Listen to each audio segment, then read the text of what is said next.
Hey everybody, Tony D and Little Joan here with a hot take on the Democrats. I've shot this like 4 times. Joan has screwed up like 2 of the takes.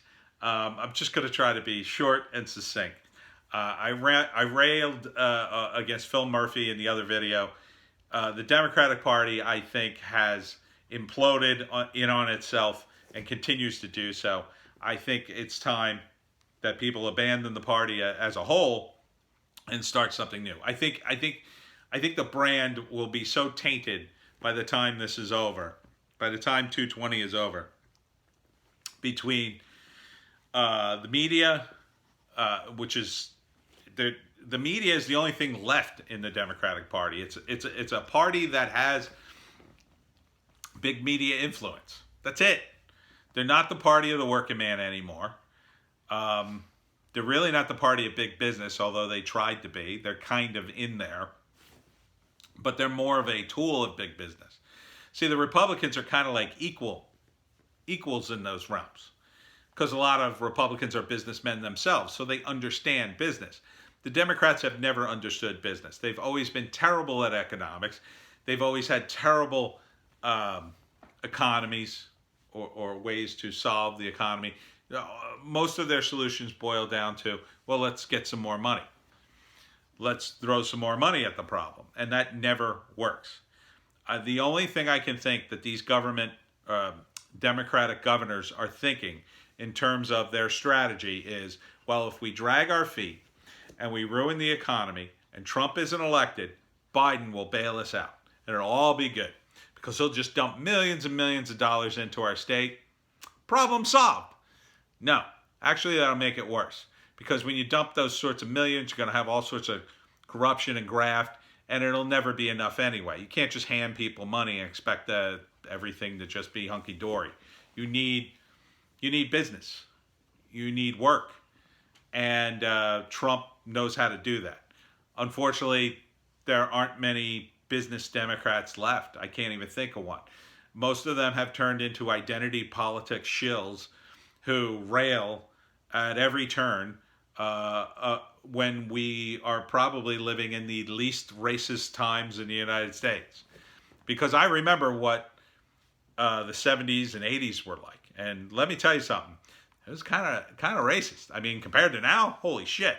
I mean, there's some racist people walking around. And they would say really racist things. That would make your hair curl. I would just be like, oh man, come on, you can't say that stuff. Why you got to be that way? I was a social justice warrior back then. Now, I'm the one who gets scolded on the internet because I'm not woke enough. It's not even that you're being racist. It's you're not being woke enough. So I don't think you can build a party on that. I mean, what else is left on the Democratic Party? What is there to offer? Maybe you could say universal health care, but a lot of people agree it won't work. A lot of people don't want it. And after Barack Obama screwed the pooch on the website for Obamacare, nobody trusts the government with their health care. They just don't. Do you really want your health care to be like going to the DMV? I mean, it's already a 40-minute wait in a regular doctor. Imagine what the wait will be like at a government doctor. The quickest way to screw up something is to let the government run it. I mean, you look at our schools. They're terrible. They used to be the envy of the world. Now they suck. Back in the day, yeah, they were public schools, but that was a different kind of public school. That was a time period where we had a more uniform population. We had, it was a different time. It was cheaper. You had people who were coming in from farms to learn. So, I mean, at that point, any amount of schooling was good, to educate people. And it was a very basic education. Now it's way more complicated. And so much goes on at these schools, and so much has been added on. It's the add-ons that really kill a lot of government programs because they just get bigger and bigger and bigger no matter what you do. And unfortunately, there isn't a problem that a Democrat won't solve with government. There's just not. I mean, picture a Democrat and ask them like, well, I have a problem. They're going to want to build a task force, get some money, do a study. They're not going to say, well, that's not our department. That's what Republicans say.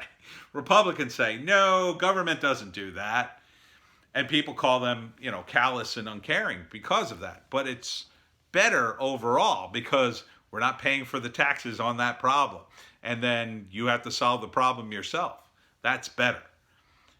People are now defying the government in record numbers. They're seeing the government for what it is. The Democrats are now showing people, hey, this is your government. Do what we say, or we'll make your lives miserable. We've made your lives miserable, but we don't care. We're going to continue to make them miserable until we say you can open your businesses, until we say you can make money. Oh, forget all those giant corporations that are making money. Those are our friends, and we're not going to stop them. Just you, because we can pick on you. You're small. You're small, and I can send 2 cops to come and harass you. I could drag you into court for a few $1,000. You don't have that money to spend. Those Walmart guys, oh, they got millions of dollars. I'm not going to go after them. That's your government, and that's, unfortunately, the Democrats these days. So it's time. It's time, people, to stand up and realize that your government sucks. That government sucks, and it should be small. So when they screw up like this, you can pull the plug and go, oh, no, we're opening our businesses. And if the government's small enough, they have to go, well, we didn't really want you to do that. Yeah, but you can't stop us, right? Well, technically not. We can't. That is the libertarian philosophy in a nutshell. Small government, tiny amount. So the guys at Atlas Gym can open up. So everybody can open up in New Jersey, New York, Michigan, California, because thousands upon thousands of jobs and businesses have been lost, and they're not coming back. And that's going to really hurt the economy. And I think we're going to see a lot of red in the next electoral map. And I hope so, because no one deserves it more than the Democratic Party.